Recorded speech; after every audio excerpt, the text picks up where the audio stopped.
Hello, EnderSword here again, this time with a Gold League game. This one was posted on the TeamLiquid.net strategy forums by our Protoss player Runeweld, and he was essentially wondering how he ended up losing this game against the Terran player Jiu-Jitsu. He felt like that he was ahead throughout most of the game, felt like he did sufficient amounts of damage, felt like he was teching well, had a good economy, and so on, so he wanted to know kind of what goes wrong during this game. So the three things that we're going to focus on most are, number one, the idea that macro has to be your number one priority. Macro first over everything else. So whether you're in there with your army microing around, whether you're teching up, whether you're building your economy or scouting with something, macro has to be your first priority. If you have a chance to warp in units, then you want to be warping in units. If you have something that was going to develop your military further or develop your infrastructure further, you need to be doing that so that it's there at the times that you actually need it. Macro has to be your number one priority. You're always better off warping in, like say 4 more units, than playing with 1 zealot and saving it through micro. That 4 more units is a lot better than usually what you can do with micro. So do that first. The second thing that we're going to look at is the idea that economic damage actually takes time to happen. Very often players will go in, do a lot of damage to their opponent's economy, take out a lot of workers, destroy some buildings, things like that, but not really touch the army so much. And then they kind of get confused when that army pushes back with the remainder of its forces. Particularly true against Terran, where once their economy is damaged, the mules kind of come down all at once, and they can still run on about the same level they were running on, even with a lot of workers missing. But that's only a temporary thing. That's only going to be the case for 1 or 2 minutes. Over time, the economic damage is going to take effect, and every minute that that worker is not there is going to be minerals that are not being mined. But it doesn't kick in immediately, so you've got to wrap your mindset around that sort of thing. The third thing that we're going to look at is the idea of just how Protoss and Terran work against each other.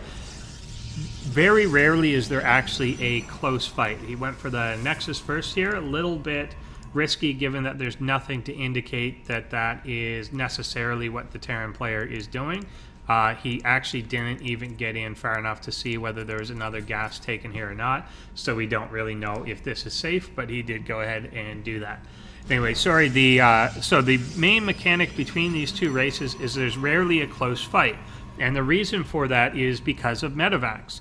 If 2 similar size armies come together, then one side will tend to win with a landslide or the other.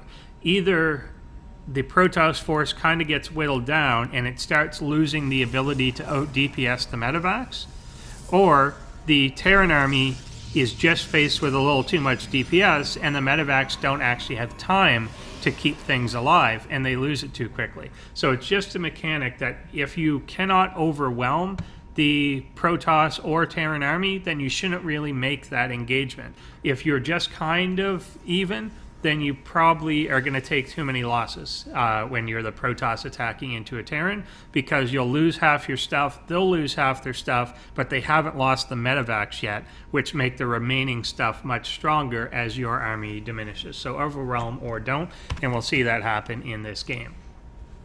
So the Protoss player is now running off of 2 gateways. It would be nice to see a little more defense going into this. Again, he's fairly blind on what's actually happening here, doesn't know that there's an expansion going down, doesn't really know what type of teching is being done, doesn't know whether gases have been taken or anything at this point. So 2 gateways is really not an adequate defense, particularly with 3 zealots coming out like that. It would be nice to get a stalker a little quicker onto the field so that he can go and take another poke at the front, or failing that, send another probe up there so that he has some idea if bunkers are down, has some idea of whether or not this base has been taken or not.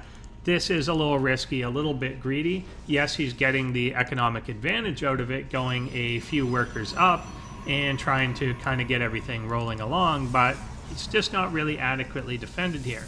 And then the decision on top of this, and you've got to watch the supply blocking as well, particularly something this early.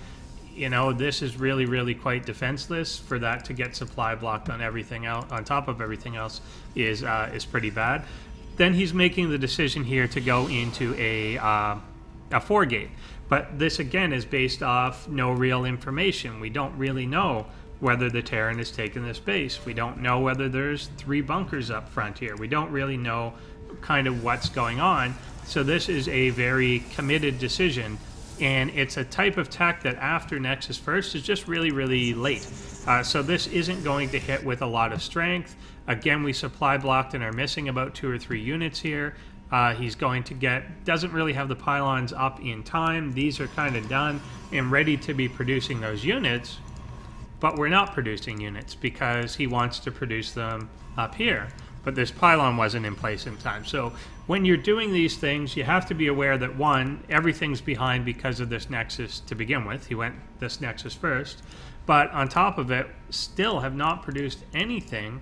So what was the point of chronoing the cybernetics core? What was the point of doing this sort of timing when you're not actually going to hit a timing? Now he comes up here. Luckily, the Terran player does not have a lot of defenses, doesn't have bunkers down. I think he did peek up and see that before actually committing.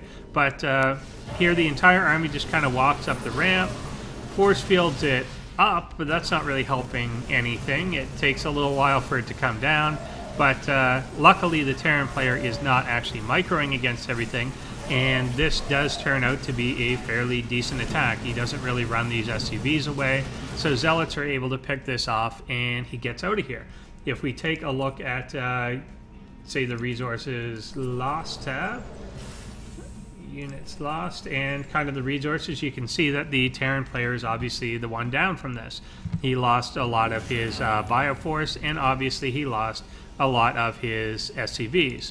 You can see what I was talking about a little earlier. The mules are going to come down immediately after that, and there's another one, and they're going to compensate for the immediate loss of those SCVs. We know that basically he lost out on about 11 SCVs at this point, but 3 mules in the short term for the next 90 seconds or so are going to completely compensate him for that. So he's not running on any lower of an economy than he was, and he's obviously going forth and building this back up. Now back in the Protoss base, macro is slipping again. There's quite a long cycle there where they weren't warped in. No reinforcements were actually warped in during that battle, so despite getting these 2 lovely pylons up, during this entire fight, nothing ever came in to join that. Had he brought in 4 more Zealots, had he brought in 4 more Stalkers, something like that, then maybe instead of just doing some damage and getting out, now we're talking about force fielding him completely up this ramp, doing some damage to the orbital, taking out some refineries, doing some more sustained damage in this sort of area, as opposed to just kind of killing the SCVs and getting out. Certainly a good amount of damage, but it can be a lot better than that. So you want to always be producing out of these things. Good to be getting the 111. This is, or not 111, but 1-1. Say that too often against against Terran players. Going for the Warp Prism here with a Colossus queued up behind it. You don't want to queue up stuff in general, let alone something this expensive. That could be something that is being spent now on your forces. I do like the idea. He knows that there's potentially going to be a counterattack coming, but he's got an observer with the army, and these are just a little bit too far away. You could keep these safely kind of in this area so that they're at least accessible should something come up the front of the ramp. Being way over here is just a little too far to me. It's just not quite where we want to be. I like the idea of the warp in here, knowing that we have vision of the army. Hey, this is going to do a lot of damage. And again, there's just nothing really here that's going to be able to defend against this. But we don't have charge on any of the Zealots. They're not really being microed. Going after refineries and depots doesn't make a lot of sense here when they could be directed against the remainder of this army. At the same time, the Terran player kind of knows, well, I've kind of got to do something right now. Some of the army is out of the way. And we see, I'll rewind this battle in just a second, but we see where just not having that overwhelming force there at the right time causes this fight to go the other way, when I think it clearly could have been in the Protoss favor with just a tiny bit of advantage. We see so many in the red Terran units, but they're just being healed so much by these 8 medevacs that we needed just that tiny bit of extra DPS and extra quality to that engagement that causes them to die. And obviously everything is now back into the green, and that's the problem against a Terran army, that you're just going to, if you haven't completely walked over them, then you're going to lose out to that. So I will just rewind to about the start of that battle, right about here. So just look at, and I'll pause for a second even, just as we're engaging. So the Protoss player just kind of auto-engages as this comes up. He just takes it and moves his army forward. What I would have liked to have seen is a few things being hit. A Colossus is just about to come out. These warp gates all can be used again. This army is up here just waiting. So the engagement of this at precisely this time is exactly what we don't want to be doing. With a couple of sentries out, really we just want to be blocking this ramp off, pulling the army back right to about here so that nothing can fire up at the ramp. The entire thing buys us only about 20 seconds, but that's all we would need to get this Colossus out, which is going to be available in 5 seconds, and to start using all of these warp gates. Look, we've got 7 warp gates that are there and available, and we're just leaving those units on the table. We've got enough money to warp in, say, 5 zealots and another sentry, something like that. That's immediately coming out. By the time that those are even used, you've probably got your 6th and 7th unit paid for, and just make him come up this ramp. Make him come up into a place that we've got the wider arc on him.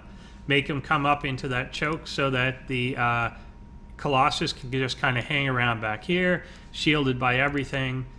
Get a better clump out of these things. So just by engaging that literally 5 seconds too early, this ends up being a Terran fight as opposed to a Protoss fight. We've got the advantage in terms of actual material, and we definitely got the advantage in terms of material that is capable of coming out. Right now, there's no reinforcements coming for the Terran player. We know that, because all the reinforcements are actually trying to clean up his main base. So this army is all that is going to exist.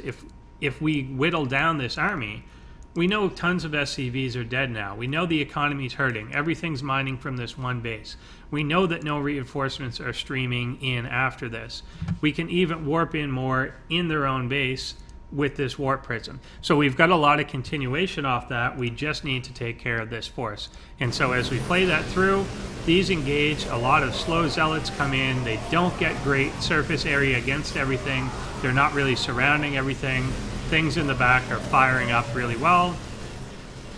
And now there's just nothing in front of this Colossus. The Stalkers just don't have the meat shield that they did before, and the entire army just kind of stims forward.